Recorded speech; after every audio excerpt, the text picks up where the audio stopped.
The theme for this week is How Devotees Rise. So I'm going to read from Swamiji's Rays of the One Light, and then also from something called Rays of the Same Light, which will be the Bhagavad Gita reading. So normally we do a reading from the Bible as originally interpreted by Paramahansa Yoganandaji, and then written by Swamiji, and then the same also for a Gita passage. Truth is one and eternal. Realize oneness with it in your deathless self within. The following commentary is based on the teachings of Paramahansa Yogananda. Last week, we asked the question, why do devotees fall? And we considered the downfall of Judas in this context. Jesus, in answer to Judas's criticism for allowing Mary to rub his feet with spikenard, a very costly ointment, said, "The poor always ye have with you, but me ye have not always." Jesus is saying here that there is one supreme injustice that needs eradication. Poverty, yes, but not of a material kind. Poverty in a spiritual sense. Divine blessings are not common in this world. They are extraordinary. When they come, we should give them priority above every other consideration. Never allow a moment of inner joy, for instance, to be set aside for lesser duties. Divine attunement is our highest priority. As Lahiri Mahashaya, the guru of Yoganandaji's guru, said, to listen to the heart's inner sound, meaning Om, which issues from the very center of our being, is man's highest duty. Mary was not at that moment communing with the Master inwardly. She was serving him outwardly, but in a spirit very different from the restless fussing for which Jesus had reprimanded her sister Martha. Those who see a radical difference between the paths of action and meditation should understand this distinction. To serve in the right spirit is necessary, for only therefore can we overcome our karmic tendencies toward restless activity. The important thing is that the spirit be always inwardly focused, that in everything we do, we act in loving service to the Lord. Whenever the Spirit of God descends upon you, however, remember the words of Christ, "Me ye have not always with you." The Bhagavad Gita says in the 3rd chapter, 4th stanza, the state of freedom from action, that is, of eternal rest in the spirit, cannot be achieved without action. No one, by mere renunciation of outward non-involvement, can attain perfection. Paramahansa Yogananda once explained to a disciple, to attain the actionless state of divine union, you must first be intensely active for God. The key to right action lies in those words, be active for God. Action for God, properly understood, means action in God. Service, in other words, performed in the consciousness of God's constant presence and guidance. There is always a temptation on the spiritual path to go to extremes. The devotee learns that God can be found only in inner silence, so he decides, I must renounce all action. Or again, he is told that service is purifying, so he cries, let me devote all my time to serving God. The secret of the spiritual life is to balance meditation with selfless service, to serve God enthusiastically while failing to nourish one's enthusiasm with inner peace is like working night and day, while failing to restore one's energy with sleep. Once calmness is lost in the welter of outward activity, soul attunement becomes lost also. Spiritual service lies particularly in the consciousness one brings to one's actions, rather than in the actions themselves.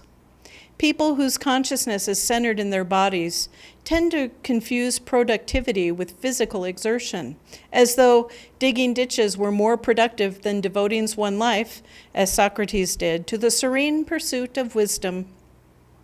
People, again, whose consciousness is centered in mere things, confuse true value with profit.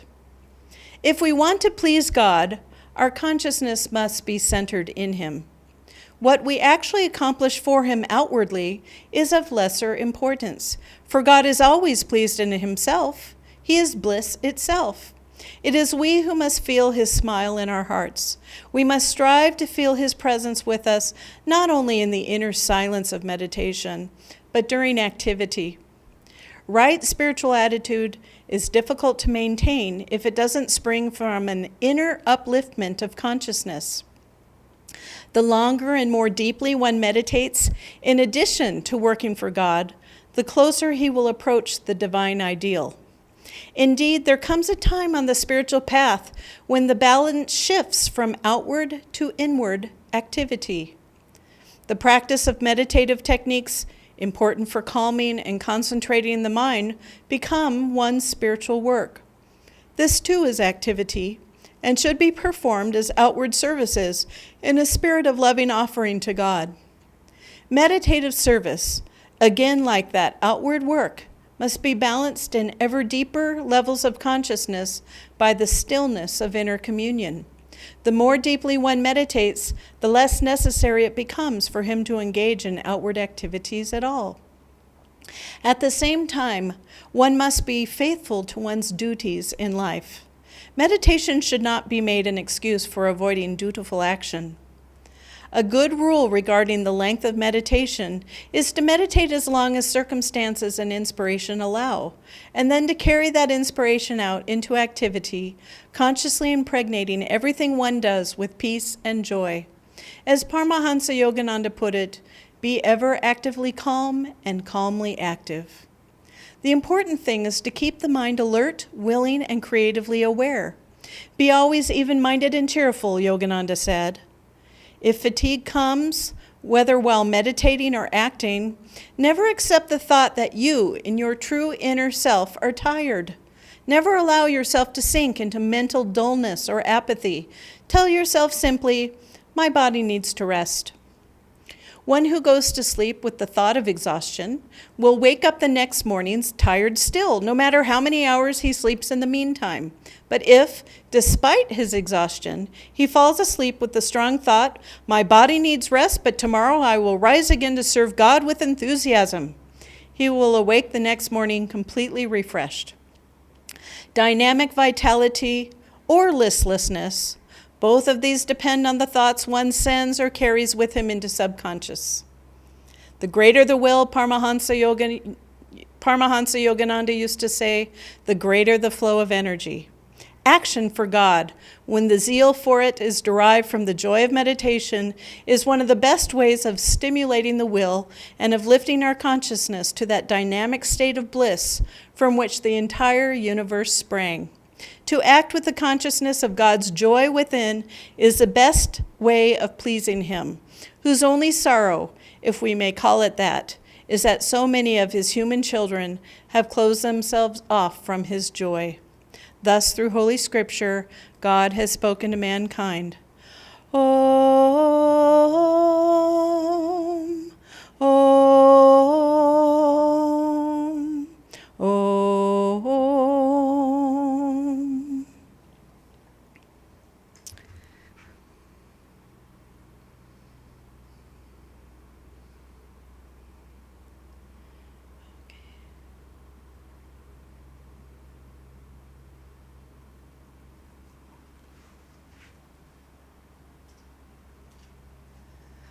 Hello, everyone. Nice to see you. Once again, Dharmarajan is not well today. Please send him prayers. Maybe we'll do that at the end of the session today. So last week was Why Do Devotees Fall? And this week is How Do Devotees Rise? So it's kind of a nice conclusion of a thought. And I remember in the very beginning of the path when I took level 2 Raja Yoga. One moment.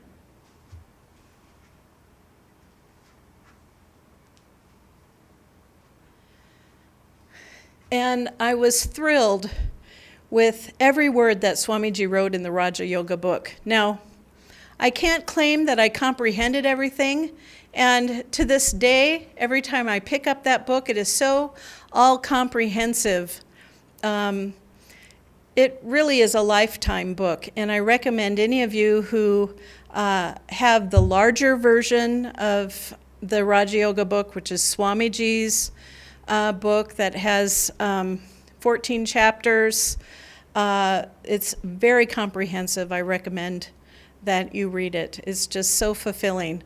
But I bring it up because I remember in one of the chapters called The Battlefield of Life, it brought so much clarity to life. The battlefield, of course, is the spine and the energy in the spine. And the battle is whether we're going to draw the energy up or whether we're going to draw the energy down. And we all know at this point, having been disciples and going through these classes, that when energy goes up, we're happy, we're content, we're in a higher consciousness.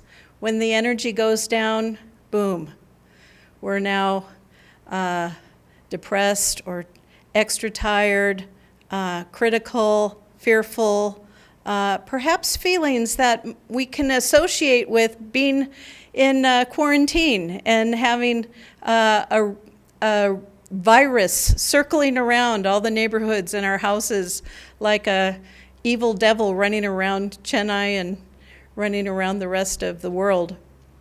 So these states of consciousness are low energy states. And rather than get on our own cases and say, oh my God, I'm so tired and I shouldn't be tired. That's not spiritual to be tired.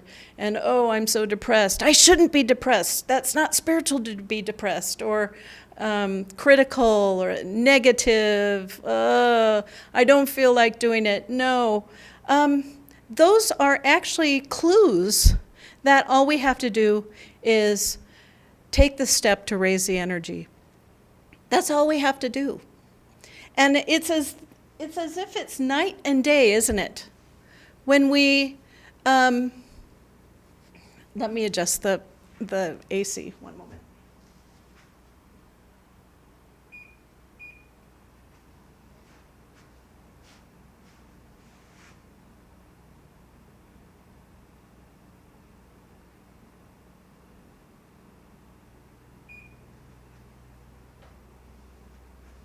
It's really like night and day, where if we just take that negative state we feel and say, clue, it's a clue, something's wrong here.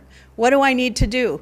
And the answer always is whatever it takes to get the energy up. Now, if we're in a particularly low state, you can't just jump into meditation. Meditation is a sattvic state. I'm going to talk a little bit about the gunas later, but meditation is a higher consciousness state. You can't just jump from low consciousness to higher consciousness. And so we need to do something in the middle in order to take that step towards the energy going up. And that can be anything. Now, of course, ideally, Yogananda Ji says, look, just do energization exercises. But what if we can't even do that? Then start small. Read a comic. Tell a joke. Listen to a story. Read a little bit of a book you like. Whatever it takes to get you off the couch. And then maybe start with a double breath. Whatever it takes. Just remember that. Whatever it takes, do it. To just take that first step. And the most important part of that step is to not beat ourselves up over having to gotten into that state. It does no good to beat ourselves up to do that. There's no failure really on the path, even though we had the chapter last week, How Do Devotees Fall? Well, you could call that failure. But then at the very end of that talk, I read about how the Gita says no spiritual act ever goes, unaccounted for. And it never disappears. And it always builds towards our self-realization no matter what life. And if in one life we give up, which we could call failure, but hopefully we don't want to die ever with the thought of failure on our mind, then in the next life we just wake up again and at some point find our footing again and get right back on the spiritual path where we left off. So there is no failure, and that's an important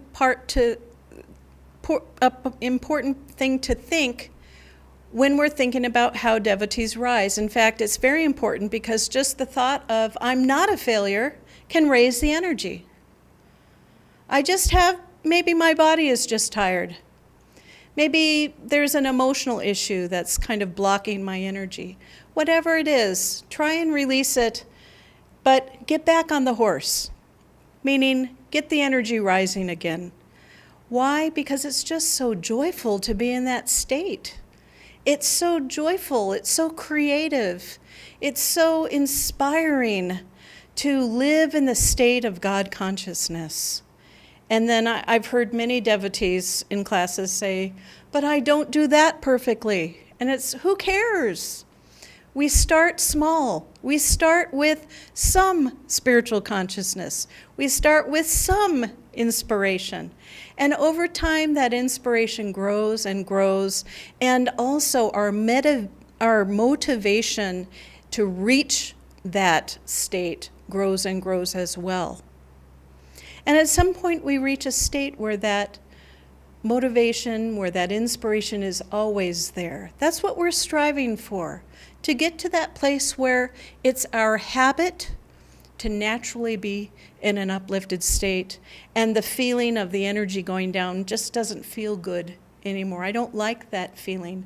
I don't want my energy to get pulled down. Someone tells kind of an iffy joke, and the energy starts to pull down. It's like, stay out of it. You know, someone else kind of puts you down, and you can either go, why did you say that? Or you can say, you know, I'm not going to live in that person's reality. I'm going to keep my energy uplifted. If there's something to address, certainly address that with the individual, but no reason to let their bad mood drag our bad mood down, or our mood down. We can keep it up, no matter what we do. Now, this brings me to the story that's in the reading of Mary and Martha. And I have to say, it took me a long time to kind of figure out what really that story meant. And for those of you less familiar with the Bible, Swamiji describes it in the reading as the very popular story of Mary and Martha. Well, even I never grew up with that story, and I didn't know what that meant. But basically, they're in the room with their guru, who in this case is Jesus.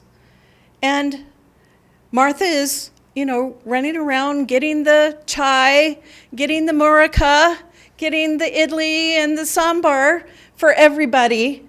And who's helping her? And then she sees Mary sitting next to the guru, receiving all the love and joy. Why does she have to do it all? Why does Mary get to sit by the guru? It's no fair.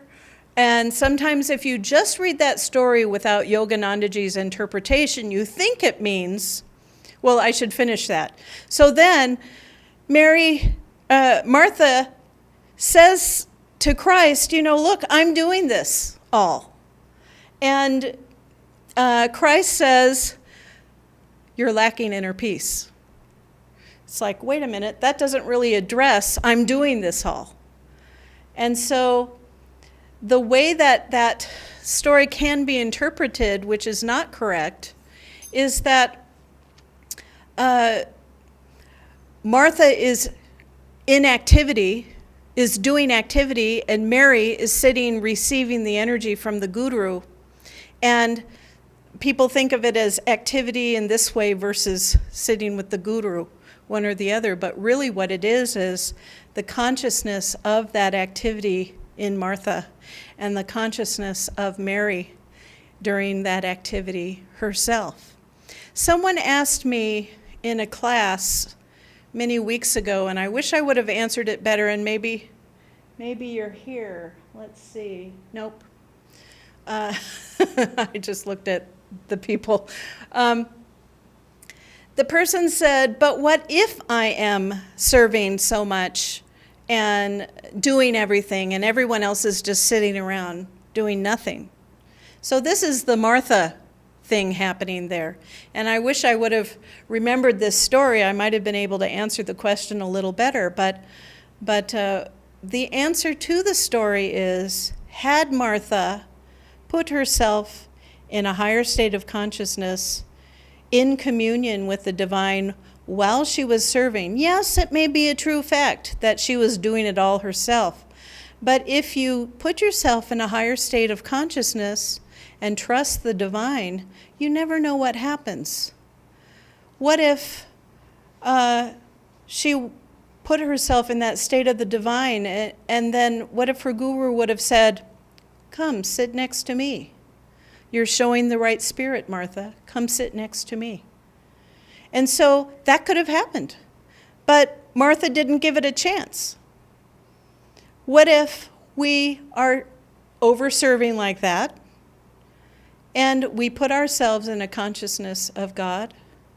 We meditate a bit, do some kriyas for those who are kriya bonds, or some hangsas, and we start to feel the inner joy of God as we serve. We make a little plate for the divine of the food. It becomes a sadhana. Suddenly, what? The family is all helping me? You just never know. And if they're not, their loss. Because to be able to serve with that level of consciousness, of joy, of peace, no matter what we're doing, we have to do something usually. Let it be done with that joy and that peace, with that inspiration, with that uplifted energy. Then we have it right. And so we can be like Martha. Now, when it came to Mary, Mary was in a divine state and receiving even more from Christ that day. And so she was doing what was right for her. And Martha was not quite doing what was right for her. But when Christ said, look, you're lacking inner peace, he was giving her a clue to be calmly active and actively calm, as Master said. Now, I love this quote that Swamiji wrote. He said, if I can find it. Okay, I'm just repeating what he wrote. To serve in the right spirit is necessary, for only thereby can we overcome our karmic tendencies toward restless activity. So that's a real clue of karma that we need to work through. We need to stop having restless activity. That doesn't mean just doing something quickly.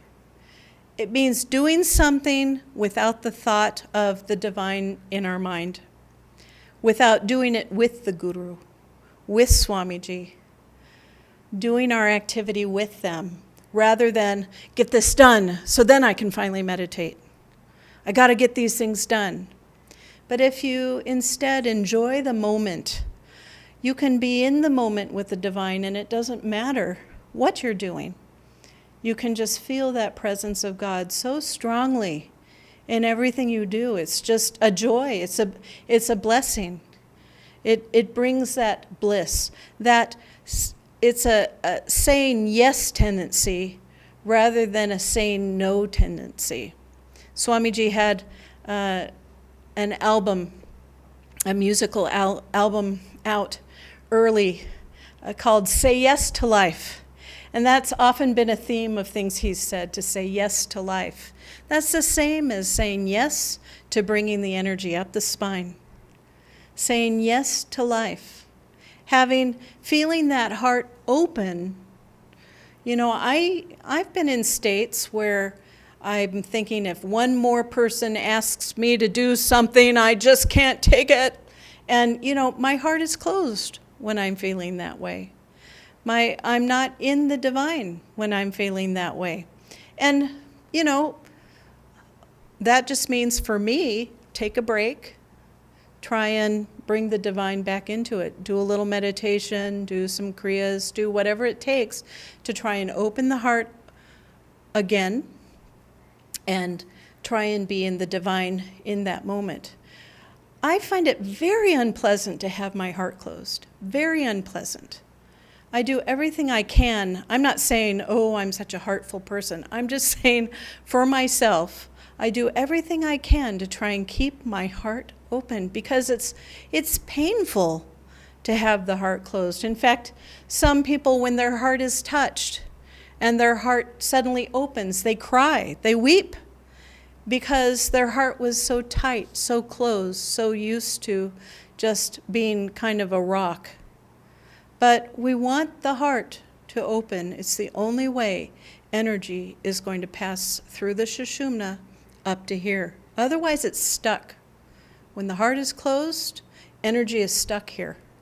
And it just won't get, and we'll just live in the lower chakras, and we won't be able to live in the upper chakras. So more motivation to raise the energy, also to open the heart in order to raise the energy. So I wanted to talk a little bit about the gunas. And again, when I read about the gunas, now in India, you might have all heard about the gunas when you were 5 years old. Who knows if anyone was reading Patanjali Yoga Sutras out loud or a little bit of the Gita, you might have learned about it. But for myself, I learned it first in the Raja Yoga book that Swamiji wrote. And so we've got tamasic, rajasic, and sattvic. And so Swamiji describes sattva guna as that uplifting, spiritualizing energy that wants to just rise. And tamoguna as just that energy that wants to go low, wants to kind of darken. Sattva is light, tamoguna is dark. It's just sitting still, it's depressed, now that's the extreme of it. It can be a mix of other things, but its tendency is to draw us down. Again, the battlefield of life, the battle between sattva guna and tamoguna. So then there's rajasic state, rajoguna. So rajoguna either pulls our energy down and out, which then goes into tamo guna. And when rajasic energy is involved in tamasic energy, it can be called rajotamo guna, where you have a rajasic and a tamasic element. Or the rajasic element can be pulled in and up and mix in with the sattva guna. And so then you have this rajasic element as well as the sattvic element. So these are states that are so good to know about because we can get to know ourselves better. We can say, what am I when I'm in my tamasic state? What's going on when I'm in a rajasic state? What's going on when I'm in a sattvic state? And the rules are really clear. You cannot jump from a tamasic state to a sattvic state. That's why when we're having a hard day and we come in and we try and sit and meditate and we say, that wasn't a very good meditation, or I didn't feel any inspiration in that meditation, it's because we never left the tamasic state.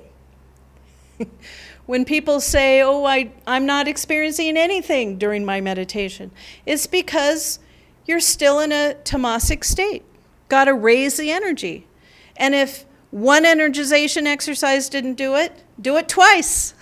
Do whatever it takes to raise that energy from tamasic to sattvic. And it's nice because even though, we could say, okay, watching a movie could be tamasic. It could also be rajasic. So a tamasic movie would be one that pulls the energy down. A Rajasic one would be one that would more pull the energy up. Maybe a movie about a saint. It's still Rajasic. It's not a Sattvic. Sattvic is more chanting and meditating. That's the Sattvic thing. So it's good to kind of see, what are my habits? Do I have a predominance of tamasic habits, Rajasic habits, or Sattvic habits?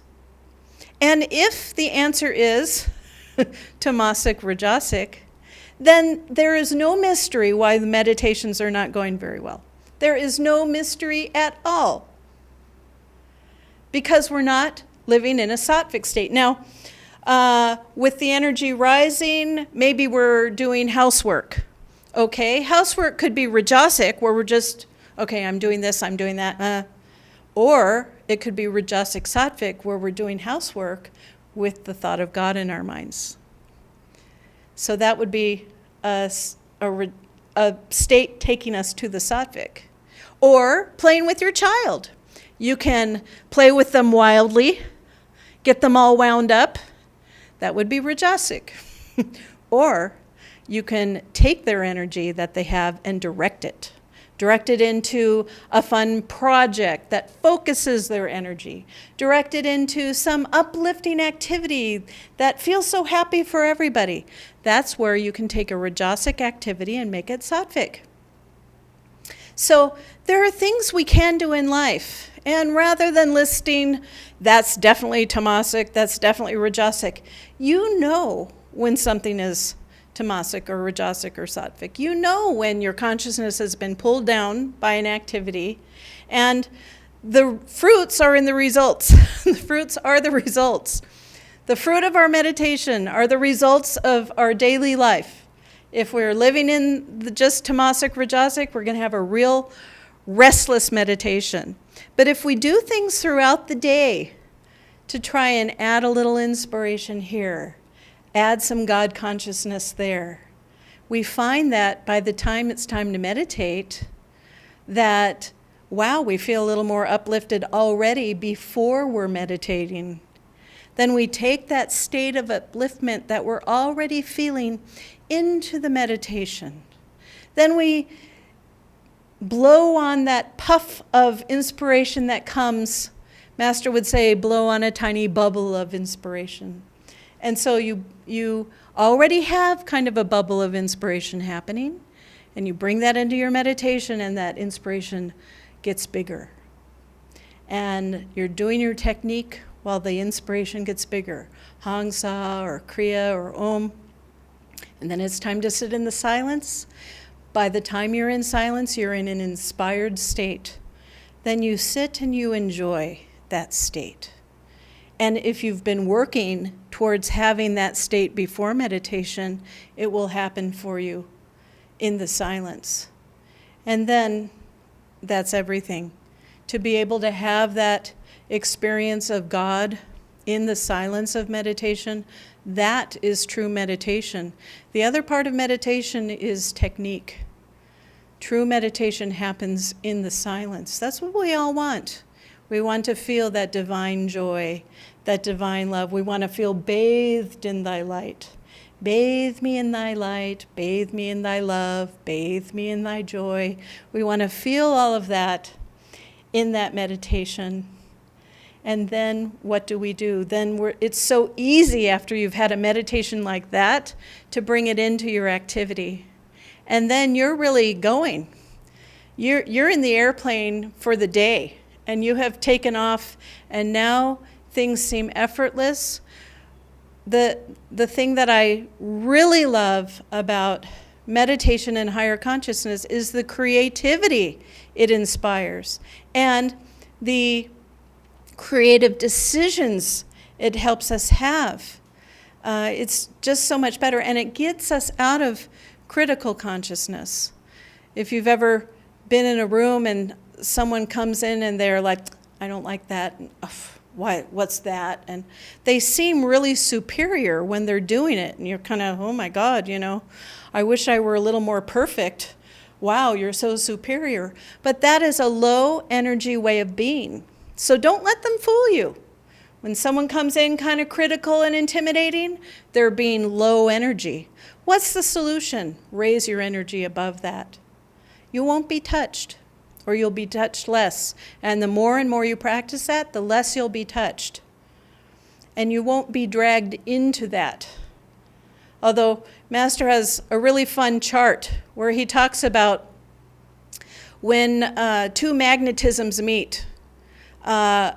For instance, two high magnetism people meet, the end result will be high magnetism. But when one high magnetism person comes where it's high and one low magnetism person comes in, meaning actually I should say negative magnetism person, the result will be neutral or negative. And so he has these little mathematical things of when you, the person, have maybe a medium magnetism and you meet a person who's negative with a lot of magnetism, it will definitely pull you down. You will not have the magnetism to raise above it. But the longer we choose to stay in a higher consciousness throughout the day, the harder it is for just one person to come in and interrupt that. And Swamiji would say, and we say this over and over again, he said, I don't allow anything to ruin my inner peace. That's his highest goal, is to keep that inner peace throughout the day. And that means dealing with all the little negative things that happen throughout the day and not letting them destroy the inner peace, allowing the mind to not be disturbed. Doesn't mean we don't deal with those things, but to do them with an uplifted mind, with a creative mind, with a say yes to life mind. So I want to end this talk with a recording by Swamiji, and it's entitled Solution Consciousness.